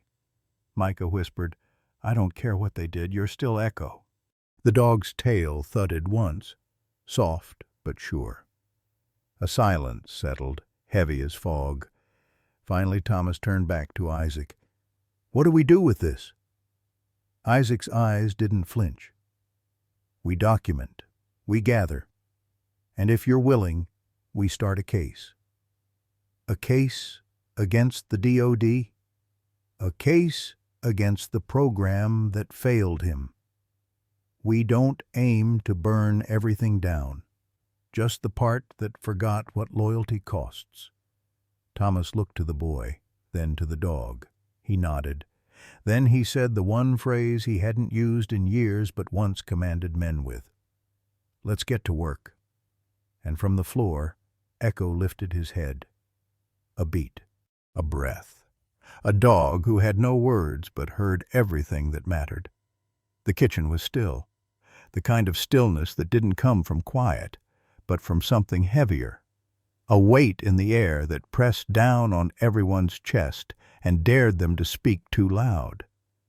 Papers lay open across the table. The folder from Isaac Williams, now joined by a few printouts Thomas had dug up from his garage half buried under military keepsakes, discharge letters, and a bronze star he never framed. Diagrams, acronyms, a flowchart of trauma dressed up as protocol. None of it felt real, and yet all of it was.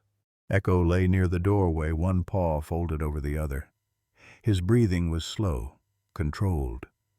But his eyes didn't close. They scanned the room, tracking every movement like a soldier on a base that no longer felt secure. Micah sat on the floor beside him. He hadn't said much since they'd started talking about what had been done to Echo, about who had done it and why. His fingers had brushed lightly through the fur behind Echo's ears, not petting, just present. And now, in the kind of voice kids only use when they know adults will listen if they whisper, he said, Someone hurt him. On purpose. His words hung there. No one interrupted. He looked at the collar in his lap, the worn leather one they'd found in the crate weeks ago, with SGT Echo K9 unit MP242A, barely legible now from where he'd run his thumb over it 1,000 times. "But that's not who he is," Micah added quietly. "He's still in there." Thomas's eyes slowly lifted from the papers. Isaac straightened in his chair. Even Dr. Keller, leaning against the far counter, stilled her hand mid-reach for her tea. Her fingers curled in slowly, respectfully, as if she'd just heard something sacred. Micah wasn't crying. He wasn't angry. He just looked sure. And in a room full of grown-ups trained in war, trauma, and therapy, he was the only one speaking from a place untouched by cynicism. Thomas cleared his throat. "You believe that?" Micah nodded. "He's not broken. He just remembers things the way I do, in pieces. Like how I can't remember what the car smelled like that day, but I still hear the sound, over and over. Sometimes it comes back when I don't want it to." Silence. Micah rested his chin lightly on Echo's back. "But I'm not that day, and neither is he." Echo shifted under the boy's weight, not away, but closer. His head turned just slightly until the tip of his snout touched Micah's wrist. A small contact, barely more than a breath, but for Thomas, it landed harder than gunfire. He saw the moment through two pairs of eyes, his own hardened ones, and the boy's, whose softness hadn't been a weakness, but a key. Dr. Keller finally broke the quiet. "Sometimes," she said, "healing starts in places we don't think to look. Not in medication, not in command logs, but in the way someone sees you, even after everything." Isaac gave a soft exhale through his nose, a sound more acknowledgement than speech. Thomas rubbed his eyes, sat back in his chair. "You think we can rebuild him?" "No," Micah said simply, surprising them. "I think he's rebuilding us." For a long moment, nobody moved. Then Echo stood. Not fast. Not with the stiff, reactive alertness he sometimes showed when shadows shifted too quickly, but slow, steady. He padded across the room toward Thomas, paused at his side, looked up. Thomas stared back at him. Then, almost instinctively, he raised his hand, palm flat, the way he used to when working with base K9s long ago. "Echo," he said softly. "Sit." A breath passed. And then Echo sat. Not because he was ordered, but because he chose to respond. Thomas blinked once. Twice. He didn't smile. Didn't need to. From the floor, Micah whispered like it was a promise. "Told you. He's still in there." And for the first time since the auction, since the quiet ride home, since the truth uncoiled like a scar, everyone in the room believed it too. Not because a folder said so, but because a boy who barely spoke had said the one thing no one else thought to. Echo wasn't gone. He was simply waiting to be seen. The morning air in late October tasted of pine and dry earth. Mist still clung to the field out back, where the wild grass had begun to bend under the season's shift. For the first time in a long while, the ranch felt like it had a rhythm again, not rushed, not forced, but intentional. Thomas Hale stood at the far edge of the clearing, one hand resting on the old fence post, the other holding a worn canvas satchel filled with items that hadn't seen daylight since the war. Not medals, not photos, but gloves, pouches, weighted cloth dummies.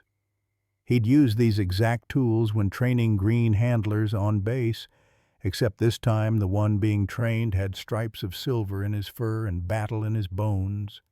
Across the field, Echo sat, poised not out of instinct, but anticipation. Micah watched from the porch steps, jacket too big, thermos clutched in both hands. He didn't call out. He knew better now. This wasn't about cheering. It was about letting the silence say what needed saying. Thomas took a breath. "Glove retrieve," he said calmly. He didn't raise his voice. No theatrics. Just a steady tone, firm, measured, confident. Echo's ears perked. The man tossed the glove just off-center behind a tangle of brush where visibility would be harder. A beat passed. Echo didn't sprint. He calculated. He moved with intent, eyes scanning the field, nose twitching slightly as he adjusted for wind. Within seconds he found it. Not by luck. By process. He didn't grab it immediately either. He paused, looked back once seeking confirmation without being needy. Thomas nodded. Echo retrieved the glove with surgical precision, brought it back, and dropped it at his feet. Then he sat. A perfect finish. No tail wag, no bark, just a low exhale through the nose as if letting out a memory he hadn't touched in years. Thomas knelt down slowly. "You remember the work," he murmured, "even if they tried to break it out of you." He didn't pet him yet. Instead, he reached into the satchel again and removed the next item, a small orange cone. Micah furrowed his brow. "Obstacle?" "Command navigation," Thomas said without turning. "Let's see if he still trusts instruction from a human voice." He planted the cone 10 feet away, then another at 15, forming a loose corridor. No leash, no incentive, just voice, just memory. Echo stood on his own. Thomas waited until the dog had turned fully toward him before saying softly, "Forward, left sweep, hold." Echo hesitated, for a breath, and then, like someone remembering a language he hadn't spoken since war, he moved. Not perfectly, but with intention. He drifted through the cones, his head twitching slightly as if calibrating spatial memory and muscle reflex. At the end of the run, he paused, not because of confusion, but because he was waiting. "Return," Thomas said. Echo trotted back. Quieter, smoother. Micah's mouth opened just slightly. "He's doing it." Thomas didn't look at the boy. He was still watching the dog, but his voice softened. "He's not just following commands, kiddo. He's choosing to follow them. That's the difference." Echo sat beside him again. This time Thomas did rest a hand on his shoulder. He didn't pat. He didn't praise like you would a pet. He simply made contact and acknowledgement between two soldiers who understood the cost of re-entry. From the porch, Micah stood and called gently, "Echo!" The dog turned his head, not startled, just aware. Micah raised his arm. In his palm sat an old battered tennis ball. Echo didn't bolt toward it. But his ears twitched. And then so quietly it was almost nothing. His tail wagged, once, then twice. Micah threw the ball, a soft arc, a short toss. Echo didn't chase. Instead, he walked to it, lifted it gently in his mouth, and carried it not to the boy, but back to the center of the field. He set it down there between himself and Thomas. An offering. A treaty. Thomas looked at Micah. "He's redefining the perimeter." "Huh?" "He's saying—" Thomas nodded slowly. "This is his new center." Micah's lips curled into a quiet smile. "Then let's build around it." Echo sat beside the ball, alert but not tense. Thomas glanced at the sky. The sun had finally broken through the mist, casting long amber shadows across the grass. For the first time in a long time, he didn't just feel like a man trying to forget the war. He felt like a man returning because someone else had led the way. A dog who wasn't just trained, but trusted, and, task by task, was learning to trust back. It had been a long morning, not the kind measured by hours, but by moments. Echo had completed 2 search tasks flawlessly, one through the overgrown hedgerow near the south fence, the other in the shallow creek bed where Micah had hidden the scent pouch beneath a rusted watering can. No commands needed, no leash, just structure. And trust, forming molecule by molecule. Thomas had watched from a distance, arms folded, jaw tight with pride he didn't know how to show. He didn't interfere. This wasn't his moment. It belonged to the boy, and to the dog who wasn't supposed to care. Micah sat on the low bench near the edge of the field, legs dangling just above the damp ground. A worn notebook rested in his lap, half doodles, half training notes, smudged by fingers that didn't always know what to write but always tried. He had stopped calling Echo over hours ago. That wasn't how Echo worked. You didn't summon a soldier who'd been abandoned by every voice before yours. You waited, and hoped one day he'd come on his own. The breeze shifted, leaves rustled above. Echo emerged from the tree line with purpose, not charging, not hesitant, but with the kind of stride a soldier uses when he knows the job is done. His limp was more noticeable today. They'd overworked him a little. But he didn't complain. He didn't look back for praise. He didn't look at Thomas. He looked at Micah. The boy didn't speak, didn't move. His hand rested palm up on the notebook, fingers slightly curled as if holding the air.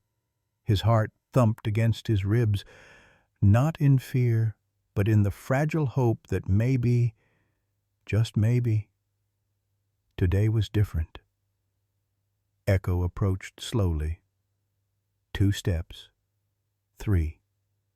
Then he stopped, eyes locked on the boy, ears flicking once. Micah's throat tightened. And then, without fanfare, without sound, Echo took the final steps forward and lowered his head. Not onto the ground, not in submission, but gently, deliberately, onto the boy's knee. The weight was subtle, but the moment crushed everything else. Micah froze, not from fear, but because his whole world had shifted. All those weeks of sitting outside the truck, the readings, the whisperings in the dark, the refusal to quit when nothing answered back. It all coalesced into this. A silent touch. A choice. The notebook slid sideways off his lap and hit the dirt, unnoticed. Micah blinked hard. His hand trembled. And then, as if following a ritual sacred and unspoken, he lifted it and gently rested his palm on the back of Echo's neck right, where the fur changed direction, rougher, scarred. He didn't stroke, didn't pat. He just rested there. A boy with too few words, a dog with too many wounds, breathing together. For a long minute neither moved. Thomas, watching from behind the barn's edge, felt something squeeze behind his ribs. He swallowed, hard, and whispered under his breath, "That's not training." He turned away before the tears could betray him. Back in the field, Echo remained still, head on Micah's knee, eyes not closed but softer now. Watchful, yes, but without tension. He wasn't guarding. He was belonging. Micah let out a breath he hadn't realized he'd been holding. "Hey, buddy," he whispered, voice thin but real. "It's okay now." The dog didn't flinch, didn't retreat. Micah smiled through the sting in his eyes. "You don't have to fix everything anymore." And for the first time he thought he saw it, not in wag or whimper, but in the settling of Echo's chest against his shin. That fragile ease that only comes when something that was once always bracing finally lets go. The sun broke through the clouds above. Micah looked up. The sky was the same, but the world had changed. Just a little, but enough. The Veterans Hall wasn't much an old barn with a tin roof and a hand-painted banner that read "Still Standing." Folding chairs were mismatched, the coffee lukewarm, and the flag by the stage had seen too many sun-faded Memorial Days. But today, it wasn't about the setup. It was about those who showed up anyway. Micah stood beside Thomas, a little overdressed in his pressed jeans and too-tight collar shirt. Echo stood on his left, perfectly still, save for the slight tremble in his right flank whenever the American Legion bugle warmed up. They weren't here for ceremony. They were here because of an invitation Thomas hadn't ignored. A gathering of veterans, quiet, private, family of service only. Micah hadn't spoken much since they arrived, but he hadn't let go of Echo's leash either. Not in ownership, but solidarity. "Micah," Thomas said gently, gesturing to the shaded corner of the hall. "Someone's here I think Echo should meet." Seated alone near a table of faded photographs and a plate of untouched crackers was Rex, old, sturdy, worn like a war medal. His fur had faded to a dusty gray, and one ear drooped more than the other. His back legs didn't rise evenly, but his posture, his posture, straight-backed, nose lifted, alert despite the fog over his cataracted eyes. Beside him sat a cane worn smooth, where the handler's hand had polished it for 30 years. "Vietnam-era tracker," Thomas whispered. "Rex served 2 tours before they decommissioned him. No retirement program back then. Just abandonment. Until Marvin, his handler, fought for his return." Micah didn't speak, but Echo was already moving. No command, no coaxing, just instinct. The 2 German shepherds approached each other in silence, paw steps soft on the dusty hardwood. The conversations around the hall dimmed, heads turning, some falling silent mid-sentence. Rex didn't rise. He didn't need to. He knew. Echo came to a full stop 3 feet away, tail low, ears forward. The kind of stance no trainer could teach, only history could shape. Then, with a slow, deliberate step, Echo moved closer. Rex inhaled deeply through his black nose, then leaned forward. They touched muzzles. 1 breath, 2, a flick of tail. And then, without signal or sound, they both turned outward. Echo faced east. Rex faced west. Sentries, back to back, like they'd done it their whole lives. Thomas let out a breath so deep it shivered. Across the room, Marvin Rex's handler, now in his 80s, lifted his cup of coffee in a silent salute. "Well, I'll be damned," he whispered. Micah stepped closer, crouching beside Echo, not interrupting, just being near. It wasn't about tricks or training. It was about recognition. 2 soldiers, different wars, same scars. They didn't bark. They didn't wag. They stood. And in that stillness, something sacred passed between them, an oath neither had ever broken, even when the world had. A moment later, Rex slowly sat, joints creaking like an old porch swing. Echo remained upright, but his head dipped slightly toward the older dog. Deference, not submission, respect. Micah gently placed a hand on Echo's back. "He knows," the boy said quietly. "He sees the soldier in him." Thomas nodded, voice tight. "And Echo sees the soldier in himself." They didn't stay long. The sun was starting to drop behind the horizon by the time Micah led Echo back to the truck. But as they climbed in, Echo turned for one last look toward the hall. And Rex, still in that same post, nodded, just once, the kind of nod you give a brother when no words are needed, when you know that even if the system forgets, the bond remembers. The morning light was crisp early autumn dew still clinging to the grass. The ranch hummed quietly. Chickens clucked, wind stirred the pasture, and Echo paced his perimeter without a sound. Then came the tires' gravel crunching beneath a black SUV with federal plates. Thomas froze on the porch, coffee halfway to his lips. No sirens, no lights. Just authority that didn't explain itself. Echo stiffened at the yard's edge, tail low, eyes fixed on the car. He didn't bark. He watched. 2 men in suits stepped out. "Thomas Hale?" "That's me," Thomas said. "I'm Agent Ross. This is Agent Mahoney, Department of Defense. We're here regarding asset A21307, presumed lost, now believed to be in your possession." "You mean Echo?" Ross's tone hardened. "Sergeant Echo is still classified under recovery protocol. The dog remains government property."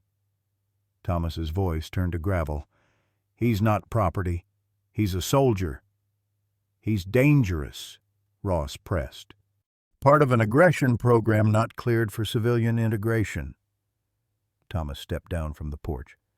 "I know the risks. I've got the scars. That dog chose to heal. He's not your experiment anymore." Mahoney softened his approach. "Sir, we're authorized to retrieve him quietly, if possible." From the yard, Echo let out a single bark, a warning, not fear. Thomas's gaze didn't waver. "Even now, he knows you're not here to help." Ross's sunglasses slipped down his nose. "You're obstructing a federal recovery. You lost a Marine," Thomas said. "Threw him in a cage, rewired him for violence, then abandoned him." Mahoney tried once more. "We have procedures." "Yeah? For loyal soldiers? You made him, then blamed him when he didn't break right."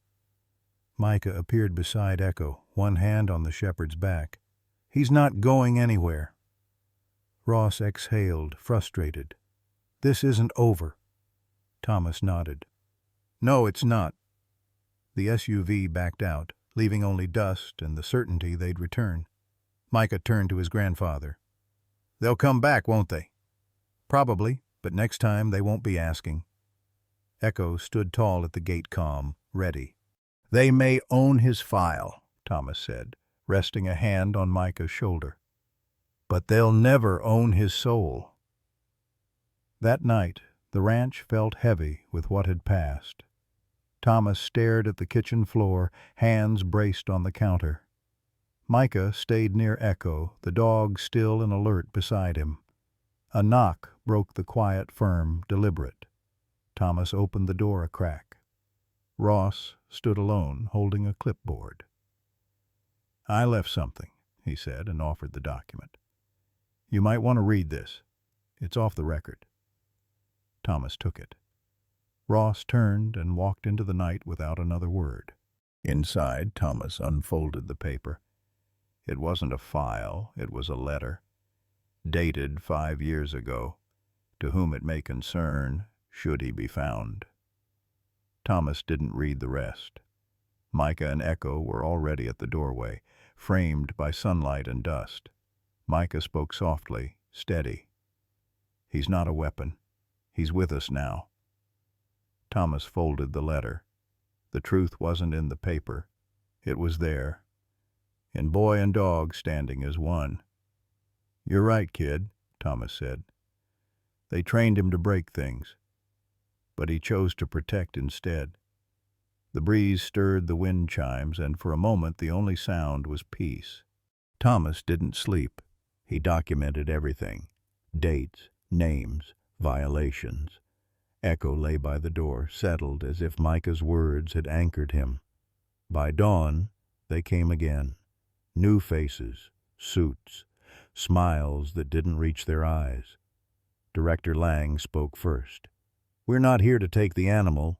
Just clarifying status of government property. He's not property, Thomas said. He's a veteran. Her colleague chimed in. Our records show the K-9 unit was never retired. That makes him government property. Thomas handed over his compiled file. Lang skimmed. Timelines, missing discharge papers, medical scans, procedural violations, each annotated. The final note from a retired military vet, used in unsanctioned aggression studies, transfer undocumented, subject shows trauma imprinting. Lang's smile faded. You want protocol? Thomas said. Start by honoring your own. Lang tried diplomacy. This isn't personal. It's nothing but personal. You used him, then tossed him away. Thomas gestured toward the house. That dog guards my grandson. He hasn't shown one threat since you left, but if you try to take him again... The unspoken warning filled the air. Echo stood in the doorway, steady as stone, a sentry who chose his post. Lang nodded. We'll review the material. You'll be contacted. Later, Micah found Thomas at the table, file open. Will they come back? Thomas smiled. If they do, they'll learn the hard way. Micah tilted his head. Sometimes the most dangerous soldier isn't the one who follows orders. It's the one who remembers what they're supposed to protect. Echo lay at Micah's feet, the house no longer feeling exposed but defended by choice, not by walls. The old American Legion Hall hadn't changed in decades. Brick walls, faded, a frayed flag above the door still held high. Inside, the familiar scent of old coffee and worn leather greeted them. Thomas parked the truck. Echo stood in the bed, scanning the lot like they were entering a forward outpost. Micah smoothed his shirt nervously. You sure they want us here? We don't go where we're wanted, Micah. We go where we're needed. Inside, no one questioned the shepherd who entered with them. In this room, soldiers recognized soldiers even on 4 legs. Isaac Williams greeted them warmly. We've got a situation, Isaac said, gesturing to maps cluttered with notes. A threat? Thomas asked. Curiosity from people who shouldn't be curious. We're hosting a military family gathering, BBQ, stories, therapy dogs, but someone's sniffing at our security. Isaac looked at Echo. We need someone who remembers what vigilance means. Micah spoke up. Echo remembers. They walked the perimeter, marking weak points. Echo mapped the space, focused, methodical. He's preparing to stop a threat, Thomas said. Micah took notes, eager to help. Isaac smiled. Not just a team, a unit. Inside, veterans gathered around Echo, asking questions. How'd he end up with you? They threw him out. We brought him home. You train him? I think he trained me. Later, Micah found Echo's old vest worn, heavy with history. He approached the dog gently, offering it. Echo hesitated, then stepped forward, letting Micah buckle it on. His posture lifted. Thomas, watching, whispered, He remembers. Over the next 2 days, Micah and Echo walked the property together, rebuilding trust. They repaired the vest, adding new patches, K-9 unit, RET, and Echo. He's homegrown now, Thomas said. Micah grinned. Homegrown stronger.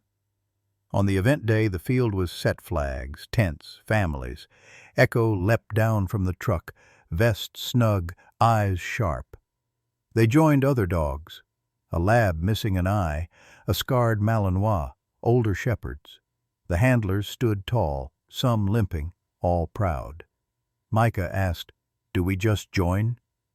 Echo knows how, Thomas replied. Echo slotted himself into formation between a limping lab and a nervous Doberman. The loudspeaker crackled. Please rise for the K-9 Honor March. 20 dogs, 21 handlers moved as one. Echo fell into step, limp and all, precise and steady. No hesitation, just purpose. At the final post, the announcer's voice carried, "These dogs represent service across generations. All answered when called." Applause rose. Echo held his position until Micah's gentle signal. A girl whispered, "He's like a statue." "No," said a veteran nearby. "He's a sentinel." Handlers relaxed their dogs. Echo stood longer until a black lab named Ringo approached for a quiet sniff. Echo accepted it, offering one in return. No sound, just understanding. Micah knelt, resting a hand on Echo's back. The dog looked up. "You're back in formation," Micah said, smiling. Across the field, a photo captured the lineup flawed, whole, seen. In the center stood Echo, head high, vest snug, eyes steady. Not as a weapon, not as property, but as a fellow among the fallen, returned, respected, remembered. The bell at Willow Creek Elementary rang with its usual tinny echo, bouncing off red brick and morning fog. But today, as the gates creaked open and students poured through, something was different. Not louder, just stiller. Because standing at the far end of the sidewalk, tethered loosely to Micah's backpack, was a German shepherd in a dark, worn, tactical vest. On his shoulder patch, embroidered in clean lettering, Echo, Support. Some of the kids slowed, some pointed. A few whispered. Micah kept walking. So did Echo. Step for step. Unhurried, calm. As if this new terrain, this blacktop filled with chalk scribbles and bubblegum wrappers, was just another assignment. It had started small. One counselor at the school asked if Micah could bring Echo in for just one class visit, something about emotional safety and peer confidence. Thomas had hesitated. "Are we sure he's ready?" he asked that morning, watching Echo watch the boy zip his lunch. Micah nodded. "He doesn't bark in crowded places anymore. He checks rooms before I go in. He already knows what I need." Thomas met the dog's eyes. "You sure about this, Sergeant?" Echo didn't wag, but he sat tall, which for him was louder than a salute. By the second week, Echo had his own designated spot in the library during reading hour. Micah would sit on the rug, pulling the latest book from his backpack. Where the red fern grows, and Echo would settle beside him, front paws crossed like a sphinx, gaze soft but alert. When other kids asked to pet him, Micah would nod once, but only if they came slow. "He's not a toy," he'd say. "He's part of my team." The teachers noticed something subtle after that. Micah, who once barely raised his hand, now helped others pronounce longer words. He began volunteering to hold the door open. He didn't flinch when someone knocked too loudly. "And Echo?" Echo never stopped scanning, but his ears drooped gently at recess. He napped in patches of sun. The watchdog was still watching, but he had also, somehow, exhaled. Meanwhile, at home, Thomas had begun to write again. Not just scribbles on torn envelopes or cryptic field journals like he used to, real frameworks, diagrams, outlines for a program he'd once dreamt of in silence but never dared propose. On the heading of the file, typed in bold, "Operation Reclaim, Veteran Canine Co-Therapy Initiative." He paced the small, converted garage office, whiteboard filling up with bullet points. Peer mentoring, canine behavioral overlay, canine reassignment versus discharge, homefront healing models, rural support units. He wasn't building a nonprofit. He was writing new orders. Because if Echo had taught them anything, it was this: purpose doesn't die when the war ends. It just waits for the right mission. That night, Micah entered the garage without knocking. Echo padded in behind him, calm but ever vigilant. Thomas looked up. "Done with homework?" Micah nodded, then held something out. A drawing, crayon, slightly smudged, but clear. It was the treehouse, the one they'd rebuilt together last spring. In front of it, Micah stood smiling with Echo beside him, and beneath their feet, Thomas's name carved into the plank floor. "Thought it should be part of your program," Micah said. "You know, for the logo." Thomas took the paper, eyes misting. "You think we can really do it?" Micah didn't answer with words. He just looked at Echo. Echo looked back. And without being told, he walked over, placed his paw gently on the corner of the page, and sat down. As if to say, "You don't need permission when you've already started." The question came not with pleading, nor expectation. Just a quiet statement tucked between the last spoonful of stew and the scrape of a chair leg across hardwood. "Can Echo sleep in my room?" Thomas didn't answer right away. He wiped his hands on the dish towel, watched the dog from across the kitchen. Echo sat near the back door, ears flicking, tail still, always listening. A sentinel, not out of fear, but purpose. Thomas met Micah's eyes. "You're not asking me if you're ready," he said gently. Micah shook his head. "No, sir." Thomas set the towel down. "Then I won't command. I'll just allow." They left the door open that night. Not wide, just a crack. Like they were letting something ancient and careful make its own decision. Echo didn't rush. He sat by the threshold, head lowered, not touching the rug, not moving past the boundary unless invited or unless the unspoken allowed him to cross. Micah didn't coax. He simply climbed into bed, set the flashlight on the windowsill, and opened his book. He didn't speak Echo's name, just read. He had learned well the law of club and fang. 10 minutes passed. Then 15. The flashlight flickered, battery dying. But before Micah could reach for the backup, he felt the shift of weight on the floorboards. Echo had risen. Without sound, the shepherd padded into the room. His nails clicked once. Then silence. He didn't hesitate at the center. He didn't sniff the corners. He simply made one long, slow turn and lay down beside the bed, not curled at the feet, not watching Micah, but facing the doorway, guarding it, choosing it, as if he'd always belonged there. Thomas lingered in the hallway for a while. He didn't intrude, just leaned against the wall, listening.